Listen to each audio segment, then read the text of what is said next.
Hello students. हमारे जो last lecture था हमने उसमें किया था कि होल्डिंग कंपनीज़ के जो अकाउंट जब हम बनाते हैं होल्डिंग कंपनी और सब्सिडरी कंपनी की साथ में एक कंसोलिडेटेड बैलेंस शीट बनाते हैं। हमने अपने लास्ट लेक्चर में उसका कंसेप्ट किया था कि कंसोलिडेटेड बैलेंस शीट क्या होती है, उसे बनाते कैसे हैं, उसके एडवांटेजेस क्या हैं और उसके डिसएडवांटेजेस क्या हैं। और उसके साथ साथ हमने एक फॉर्मेट भी किया था जिसमें कि हमने जो होल्डिंग कंपनी होती है, क्योंकि एट द एंड जब वो सब्सिडरी कंपनी को अपने अंडर ले लेती है तो सारी एसेट्स और लायबिलिटीज़ जो भी सब्सिडरी कंपनी की होती है वो at the end of the year किसकी हो जाती हैं, होल्डिंग कंपनी की। तो जब साल के अंत में हम बैलेंस शीट बनाते हैं तो वो होल्डिंग कंपनी, तो हम जो बैलेंस शीट बनाते हैं वो हम लिखते हैं कि कंसोलिडेटेड बैलेंस शीट है, ये दोनों का एसेट और लायबिलिटीज़ का मिला के है ये। तो उसका हमने जो फॉर्मेट है वो कल किया था। आज हम उसका एक प्रैक्टिकल क्वेश्चन करते हैं। Preparation of consolidated balance sheet in case of wholly owned subsidiary. Wholly owned subsidiary का मतलब क्या होता है कि एक कंपनी का दूसरी कंपनी में शेयर होल्डिंग कितनी है, 100% है। तो आपको जो बेसिक पॉइंट याद रखना है प्रिपरेशन करते वक्त किस चीज़ की, कंसोलिडेटेड बैलेंस शीट की, वो ये है कि जितने भी शेयर्स हैं held by holding company in subsidiary company, वो क्या रिप्रेजेंट करते हैं, share of holding company in the asset and liabilities. कि अगर कंपनी ए जो है वो 100% शेयर ऑन करती है बी में, इसका मतलब बी की सारी असेट्स और लायबिलिटीज़ के ऊपर ए का बिल्कुल पूरा राइट है। तो अब जो ये हमारी इलस्ट्रेशन है उसमें ये कहता है कि सपोज़ एच लिमिटेड है जो कि 100% शेयर ऑन करती है एस लिमिटेड में। इसका मतलब क्या है कि एस लिमिटेड जो है on 100% of the net assets of S Limited. Therefore, while preparing the consolidated balance sheet, the shares owned by the holding company in subsidiary company are replaced by the net asset of the subsidiary company. इसका मतलब ये क्या हो गया कि भाई जितने वो इक्वल है ना, देखो उस जो आपकी शेयर होल्डिंग कैपेसिटी है उतने ही शेयर्स, उतने ही वो किस चीज़ से रिप्रेजेंट हो रही है, आपकी असेट्स एंड लाइबिलिटीज़ से सब्सिडरी कंपनी में। इसका practical question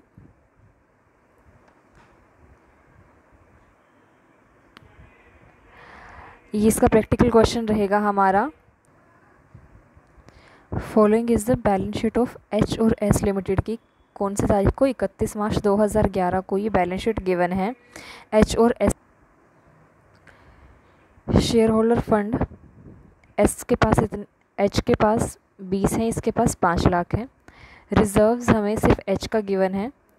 current liabilities H की दे रखी हैं। ऐसे हमारे पास असेट्स गिवन है, एच लिमिटेड की 5 लाख। नेट करंट असेट्स में इन्वेस्टमेंट गिवन है हमें 5 लाख की, और सन्ड्री असेट्स हैं इतनी और इसकी इतनी। अब ये देखो, ये कह रहे हैं कि 100% शेयर्स, इन्वेस्टमेंट कैसी ऐसी 100% शेयर्स हैं एस लिमिटेड में। 100% ये जो शेयर्स हैं वो एस लिमिटेड में है। एस लिमिटेड के पास शेयर होल्डिंग कैपेसिटी कितनी है, 5 लाख की है उसकी शेयर कैपिटल, और इसकी शेयर कैपिटल में 100% हिस्सा एच का है जो कि एच की इन्वेस्टमेंट बन गई। तो अब ये एक ही बात है, ठीक है। तो कंसोलिडेटेड बैलेंस शीट में ओवरऑल हम क्या करते हैं कि इसे दिखाते ही नहीं है, ठीक है। तो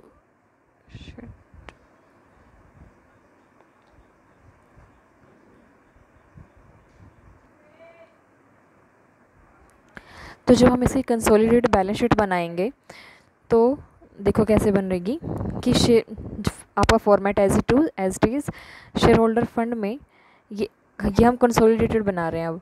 तो एच की शेयर होल्डिंग कैपेसिटी 20 लाख थी, एज इट इज़ रखेंगे। एस की हमें अलग से दिखाने की ज़रूरत नहीं है क्योंकि एस की सारी चीज़ें अब एच के अंदर ही दिखाई जाएंगी। रिजर्व्स एंड सरप्लस एच का गिवन है हमें सिर्फ, टोटल हमारे पास हो गया 26 लाख का। अब नेक्स्ट ट्रेड पेबल्स, नेक्स्ट आता है करंट लाइबिलिटीज़। नेक्स्ट है हमारा करंट लाइबिलिटी जिसमें ट्रेड पेबल्स है हमारे 2,20,000 के। 2,20,000 देखो कैसे आए, जो एच के थे ट्रेड पेबल्स वो थे 1,40,000 और एस के थे सिर्फ 80,000। तो 1,40,000 और 80,000 को ऐड कर दिया तो ये हमारे बन गए 2,20,000। उसके बाद हमारी एसेट्स में आ जाओ।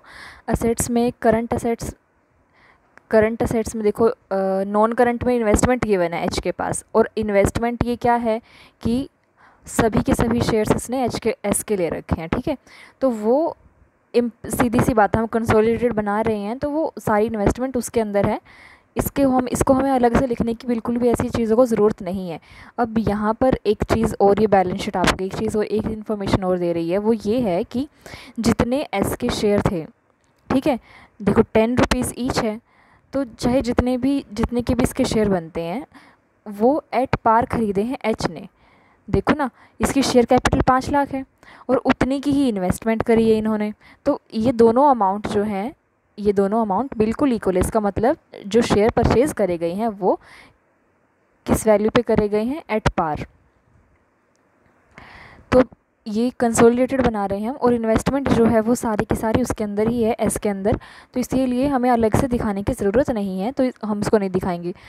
अब इन्वेस्टमेंट तो हमारी है नहीं, नेक्स्ट बची सन्ड्री एसेट्स। सन्ड्री एसेट्स कितनी है, इसकी 22,40,000 है और इसकी 5,80,000 है, तो हम इन दोनों को ऐड कर देंगे, तो इन दोनों को ऐड करके आता है हमारा 28,20,000। ये सिंपल सी हमारी कंसोलिडेटेड बैलेंस शीट बनानी थी हमने, ये हमारी ऐसे बन गई है। अब इसी इलस्ट्रेशन में आपका 2 पॉइंट और नए आते हैं। अभी हमने एट पार का ट्रीटमेंट किया, ये अगर आपने जो कंसिडरेशन दी है किसी दूसरी कंपनी का शेयर खरीदने के लिए, ठीक है, अगर तो आपने इक्वल दे दिया जितने की वैल्यू बनी, जैसे एट पार था तो ऐसे ट्रीटमेंट होगा जैसे हमने अभी तक किया। अब अगर शेयर्स की वैल्यू या एसेट्स माइनस लाइबिलिटी जो हम वैल्यू पे करते हैं किसी का बिज़नेस खरीदते वक्त, फॉर एग्ज़ाम्पल मान लो 7,000 की है वो, और आपने दिए 8,000 है, तो जो 1,000 एक्स्ट्रा अमाउंट गया है ये हमारा किस के लिए माना जाता है, गुडविल का, कि आपने एक्स्ट्रा अमाउंट किस चीज़ के लिए पे करा है, कि उस कंपनी की गुडविल अच्छी है शायद, इसीलिए आप उसकी 1,000 एक्स्ट्रा देने के लिए रेडी हो गए, उसके एसेट्स और लाइबिलिटीज़ की वैल्यू के अकॉर्डिंग जितनी है, तो वो होती है गुडविल। अगर ऐसा केस है तो आप उसे गुडविल समझ के, वो गुडविल ही होती है, उसे गुडविल की तरह ट्रीट करके आप उसे कहाँ लिखेंगे, जो आपकी कंसोलिडेटेड बैलेंस शीट में एसेट्स की तरफ जहाँ आप गुडविल लिखते वहाँ लिखोगे। लेकिन अगर आपने जितना कंसिडरेशन का अमाउंट बनता है उससे कम आपने पे करा है, फॉर एग्ज़ाम्पल आपने दूसरे का बिज़नेस खरीदते वक्त 6,000 रुपीज़ पे करें, लेकिन आपकी वैल्यू बनती है 7,000 रुपीज़, एसेट्स माइनस लाइबिलिटीज़ करके जितना देने का अमाउंट बनता है, आपने दिया 1,000, अब आपने 1,000 कम दिया है, तो 1,000 कम दिया है आपने, तो ये जो चीज़ है ये आपका कैपिटल प्रॉफिट माना जाएगा, कि आपने जितना अमाउंट बन रहा था उससे कम दिया, आपने 1,000 के प्रॉफिट में उसे लिया है, तो वो प्रॉफिट आप कहाँ शो करोगे, लाइबिलिटीज़ की तरफ, जहाँ आप रिजर्व एंड सरप्लस में। वही ये दो अलग पॉइंट्स के लिए अलग इलस्ट्रेशन का सहारा लिया गया है, इसी एग्जिस्टिंग इलस्ट्रेशन में आपका ये 2 पॉइंट ऐड कर दिए हैं बस। तो अब नेक्स्ट कहता है कॉस्ट ऑफ कंट्रोल या फिर कैपिटल रिज़र्व। कैपिटल रिज़र्व का अगर पॉइंट आता है, मैंने आपको समझा दिया कैपिटल रिज़र्व क्या होता है, कि आपने जितना असेट्स माइनस लाइबिलिटीज़ का अमाउंट जितना आया है आपने उससे कम पे किया है बिज़नेस खरीदते वक्त, तो ऐसे अमाउंट का ट्रीटमेंट आप कहाँ करेंगे, रिजर्व्स एंड सरप्लस में आप उसे ऐड करके दिखाएंगे। जैसे ये the following is the balance sheet of H और एस लिमिटेड, इसमें देखो इसी बैलेंस शीट ये स्टडी करके समझ आ जाएगा क्या हो रहा है, कि एच की शेयर कैपिटल इतनी है और एस की इतनी है, उसके बाद रिज़र्व्स इसके 6 लाख हैं, इसके नहीं हैं, ट्रेड पेबल्स ये इतने हैं, उसके बाद ही कह रहा है इन्वेस्टमेंट एट कॉस्ट करी है 5,20,000 की, और वहाँ पे शेयर की वैल्यू कितनी आ रही है आपकी, यहाँ पर है 5 लाख, इसका मतलब आपने इन्वेस्टमेंट कितनी करी, 5,20 की, इसका मतलब आपने 20,000 रुपये जो है ज़्यादा दिए हैं। अब ये 20,000 रुपये क्या अमाउंट आई आपकी, इसका मतलब आपने ये एज अ गुडविल की वजह से आपने 20,000 रुपये एक्स्ट्रा दिए हैं, गुडविल की वजह से आपने 20,000 रुपये एक्स्ट्रा दिए हैं। तो अब सारी एंट्रीज तो वैसी ही होंगी जैसे हमने पिछले इलस्ट्रेशन में करी है, बस 20,000 की एंट्री आपको अलग से करनी है, और वो 20,000 की एंट्री आपकी कहाँ चली जाएगी, गुडविल है वो, तो आपकी वो इनटेंजिबल एसेट्स में जाएगी। ये देखो पूरा सोल्यूशन सेम है, सोल्यूशन इसका पूरा सेम है, बस एक चीज़ एडजस्ट हुई है क्या, इंटेंजिबल एसेट्स में आपकी गुडविल ऐड हो गई है। यहाँ पे से एज ए गुडविल इसको ऐसे शो करोगे। बाकी आपका पूरा ट्रीटमेंट वैसा का वैसा ही रहेगा।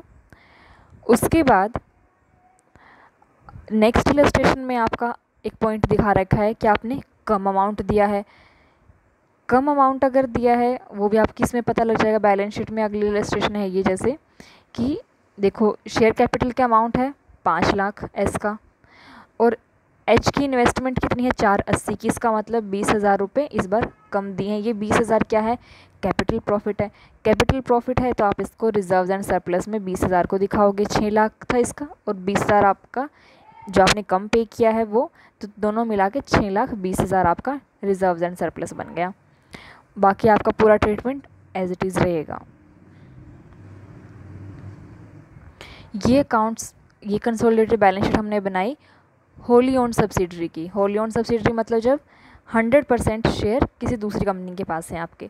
नेक्स्ट लेक्चर में हम जो इलस्ट्रेशन करेंगे वो होगी पार्शली ओन्ड सब्सिडरी, जिसका मतलब कि 100% शेयर ऑन ना करके एक फ़िक्स अमाउंट 100 से कम अमाउंट की शेयर होल्डिंग कैपेसिटी होती है उसकी सब्सिडरी कंपनी में।